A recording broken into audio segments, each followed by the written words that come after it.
Doctor Mohan Varghese, എത്രത്തോളം വ്യക്തതയുള്ളതായിരുന്നു AICC സമ്മേളനത്തിൽ ഉയർന്ന ചർച്ചകൾ, അതിൽമേൽ ഉയർന്ന നിർദ്ദേശങ്ങൾ മുന്നോട്ടുള്ള പോക്കിനെ സഹായിക്കുന്ന അല്ലെങ്കിൽ തെരഞ്ഞെടുപ്പ് രാഷ്ട്രീയത്തിൽ ഗുണകരമാകുന്ന എന്തൊക്കെ കാര്യങ്ങൾ ചർച്ചയായി എന്നാണ് താങ്കൾ കരുതുന്നത്?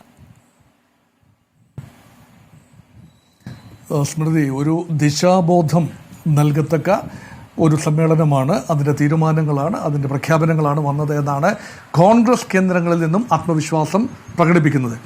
പക്ഷെ നോക്കൂ സ്മൃതി, ഒരു 3 വ്യത്യസ്തമായ ഘടകങ്ങൾ കൃത്യമായി സംയോജിപ്പിച്ചാൽ മാത്രമേ ഒരു രാഷ്ട്രീയ കക്ഷിക്ക് ദീർഘകാല അടിസ്ഥാനത്തിൽ നിലനിൽക്കാനാവൂ, വയബിളായി നിലനിൽക്കാനാവൂ.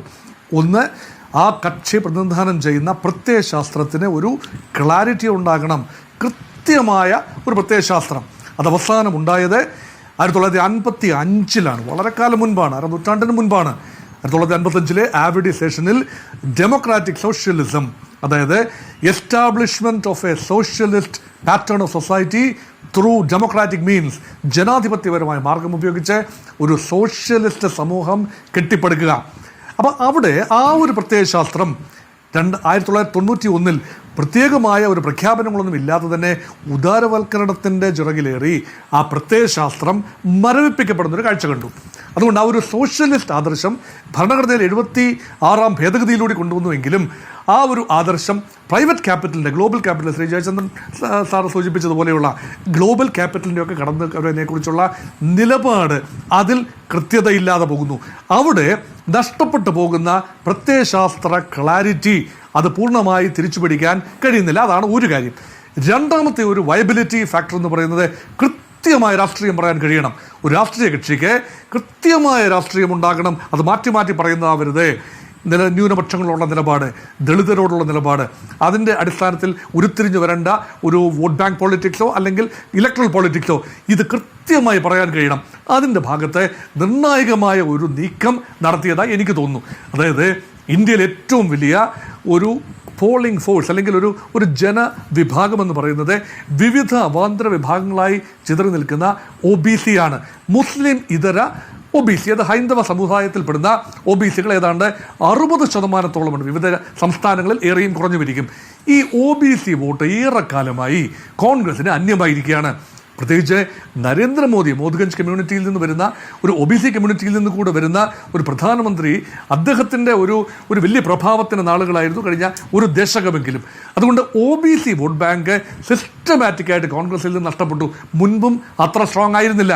അതുകൊണ്ട് കോൺഗ്രസ് അതിൻ്റെ സഖ്യകക്ഷികളുടെ ഒരു കെയർ ഓഫിൽ മാത്രമാണ്.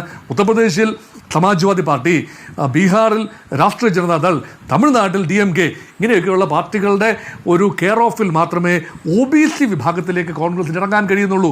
പക്ഷേ സ്വന്തമായി ഒരു OBC അടിത്തറ രൂപീകരിക്കണം എങ്കിൽ മുൻകാലത്തെ ചില സോഷ്യൽ എഞ്ചിനീയറിംഗ് ഫോർമുല പുനഃസ്ഥാപിച്ചെടുക്കേണ്ടതുണ്ട്.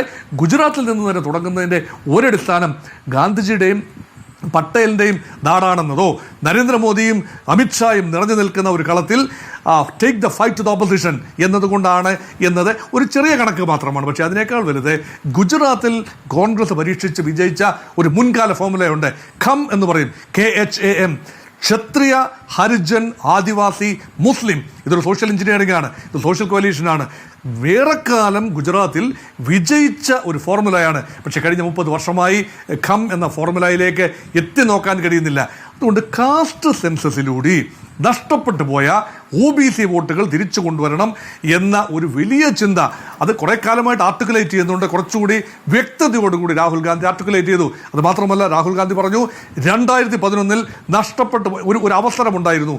അവസാന സെൻസസ് നടന്ന 2011 അന്നത്തെ ജനസംഖ്യാ കണക്കിലെ OBCയുടെ കണക്കുകൾ എന്തുകൊണ്ട് പുറത്തുവിട്ടില്ല? അന്ന് മൻമോഹൻ സിംഗിനായിരുന്നു പ്രധാനമന്ത്രി. ആ ഒരു കാര്യം രാഹുൽ ഗാന്ധി വൈകി എത്തിയ ഒരു തിരിച്ചറിവ് എന്ന രീതിയിൽ പറയുന്നത് കണ്ടു. അതുകൊണ്ട് തീർച്ചയായും ഉന്നം എന്ന് പറഞ്ഞാൽ ഇന്ത്യ ഭരിക്കണമെങ്കിൽ കോൺഗ്രസ് പാർട്ടിക്ക് OBC വോട്ട് നഷ്ടപ്പെടുത്താനാവില്ല. ദളിതുകളുടെയും ആദിവാസികളുടെയും ന്യൂനപക്ഷങ്ങളുടെയും മാത്രം പിൻബലത്തിൽ ഒരിക്കലും ഭൂരിപക്ഷത്തിലേക്ക് എത്താനാവില്ല എന്നൊരു തിരിച്ചറിവ്. അത് രണ്ടാം കാര്യം. മൂന്നാമത്തെ കാര്യം ഇതിനേക്കാൾ പ്രധാനമാണ്. ഇതെല്ലാം ഉണ്ടെങ്കിലും, പ്രത്യയശാസ്ത്രവുമുണ്ട്, രാഷ്ട്രീയമുണ്ടെങ്കിലും ജനങ്ങളിലേക്ക് ഇറങ്ങണമെങ്കിൽ സംഘടനാപരമായ ഒരു അടിത്തറ ഉണ്ടാകണം. ആ അടിത്തറ ഇല്ലാതെ ഇപ്പം ഒലിച്ചു പോയിരിക്കണം. ഉത്തർപ്രദേശിലെയും നോർത്ത് ഇന്ത്യയിലെ മിക്ക സംസ്ഥാനങ്ങളിൽ, ഗുജറാത്തിൽ പോലും കോൺഗ്രസിന്റെ ഓർഗനൈസേഷണൽ ബേസ് നഷ്ടപ്പെട്ടിരിക്കുന്നു, ഏതാണ്ട് പൂർണ്ണമായി നഷ്ടപ്പെട്ടിരിക്കുന്നു ചില സംഘടന. അതുകൊണ്ടാണ് DCC തലത്തിൽ, അതിനേക്കാൾ ചെറിയ തലത്തിൽ പുനഃസംഘടിപ്പിക്കേണ്ടതുണ്ട്. അതുകൊണ്ട് കോൺഗ്രസിന്റെ സാന്നിധ്യം, ബൂത്തിലിരിക്കാൻ കോൺഗ്രസ്സുകാരെ കിട്ടുന്നില്ല. അത് കേരളത്തിൽ പോലുള്ള പരിഭവമാണ്. വേണ്ട രീതിയിൽ ഇലക്ഷൻ മാനേജ് ചെയ്യുന്നത്, ഇലക്ഷൻ ഡേ ഡൈനാമിക്സ്, ഇലക്ഷൻ മുമ്പുള്ള പ്രചരണം, അത് മാത്രമല്ല വോട്ട് മാനേജ്മെന്റ്, ഇത് സാധിക്കുന്നില്ല. അതുകൊണ്ട് സമഗ്രമായ അഴിച്ചുപണി, ഒരുതരം പെർസെൻറ്റേജ് പൊളിറ്റിക്സോ പേട്രണേജ് പൊളിറ്റിക്സോ അല്ല ഇവിടെ ഉദ്ദേശിക്കുന്നത്. Merit based appointment of the DCC secretaries, seniority പഴയ തഴമ്പും പറഞ്ഞൊന്നും നേതാക്കൾക്ക് ഇരിക്കാൻ പറ്റില്ല, പ്രവർത്തിച്ചു കാണിക്കണം. അങ്ങനെ പ്രവർത്തിക്കാത്തവർ വേണ്ട എന്ന് വളരെ വ്യക്തമായി ഖാർഗെ പറഞ്ഞിട്ടുമുണ്ട്.